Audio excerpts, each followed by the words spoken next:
Good evening and welcome to Tuesday's edition of the Regional News. Starting off with news in Barbados. Barbados is at a critical juncture in its fight against crime, necessitating a unified response from society.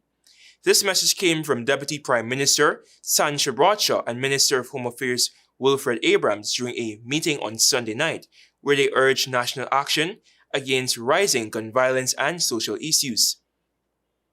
They were speaking hours after a shooting spree by 4 men on 2 motorcycles in 2 St. Michael districts in the afternoon, which resulted in another homicide, the 26th for the year and 7th in this month alone.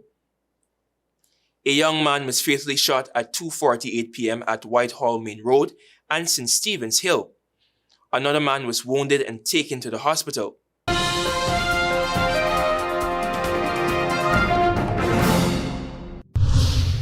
Turning attention to news in Trinidad and Tobago, Deputy Commissioner of Police Suzette Martin is under investigation for alleged misconduct involving gun dealer Brent Thomas.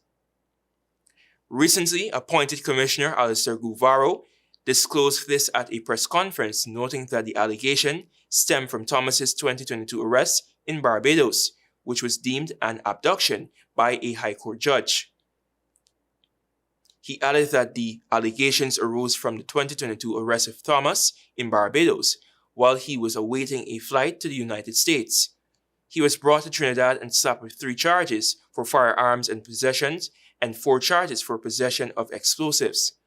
In April 2023, a High Court judge ruled that Thomas's arrest under Martin's hand appeared to be an abduction, which then led to the then Attorney General Reginald Armour issuing an apology to Barbados.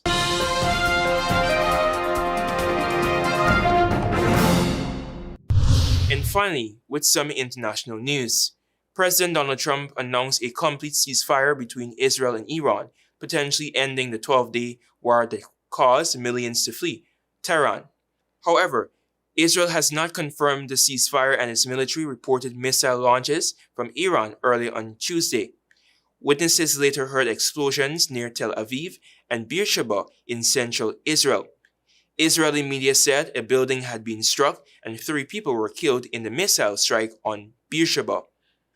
Israel, joined by the United States on the weekend, has carried out attacks on Iran's nuclear facilities after alleging Tehran was getting close to obtaining a nuclear weapon. And I quote, "On the assumption that everything works as it should, which it will, I would like to congratulate both countries, Israel and Iran, on having the stamina, courage, and intelligence to end what should be called the 12-day war," Trump wrote on his Truth Social site. Thank you everyone for watching. I'm Antonio Day.